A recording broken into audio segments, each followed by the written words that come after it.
Welcome to Trending Upward, a podcast that is dedicated to helping you grow deeper in your walk with the Lord. In each episode, we share clear and concise Bible truths that are designed to encourage, challenge, and strengthen you in your walk with the Lord. Whether you're just beginning your Christian journey or have been walking with Christ for years, Trending Upward is here to help you keep moving forward and steadily ascending in your relationship with Christ.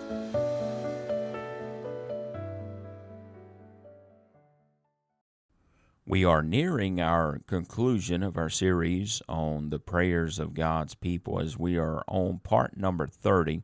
And today we're going to be looking at the early church and their prayer for boldness. Our text is found in Acts chapter 4, verses 26 through number 29.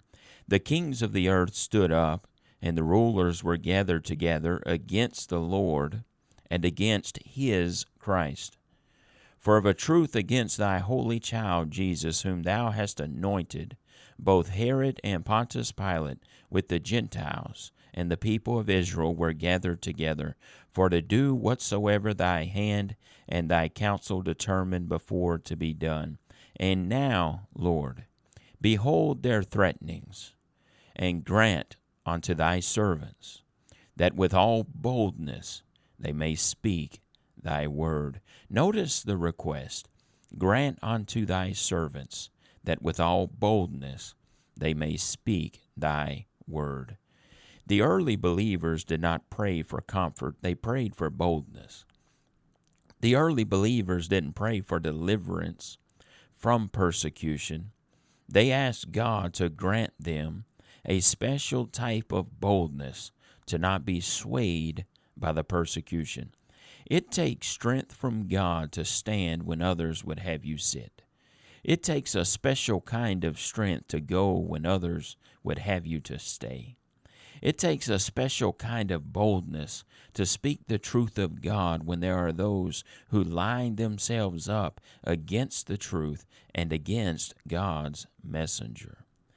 The further we get from the spirit of Pentecost, boldness will become increasingly more scarce. We as believers should be praying for boldness.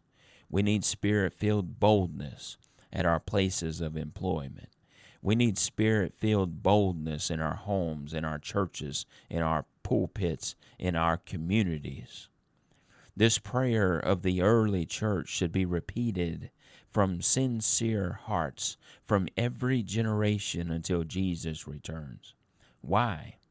Because we need boldness to say what needs to be said. We need boldness to go where God would have us to go. We need boldness to stand up and stare in the face of evil and speak with the power and the authority of God. Culture doesn't get changed without spirit-filled boldness. And I'm not talking about meanness today.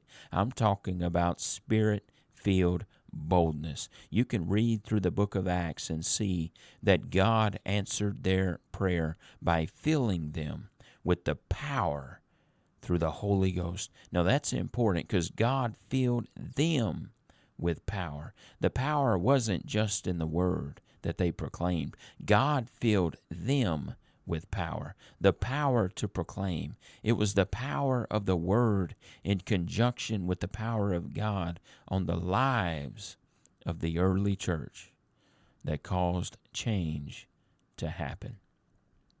I ask you today, are you bold in sharing your faith and living for Christ? Are you intimidated into silence? Whether it's in the home or the workplace or out in the community, I invite you to pray for boldness and do it now. Thanks for tuning in to Trending Upward. If today's episode encouraged you, be sure to share it with someone who could use that same truth. I invite you to keep seeking, keep growing, and keep your eyes fixed on the Lord. So until next time, stay grounded in His Word and keep trending upward.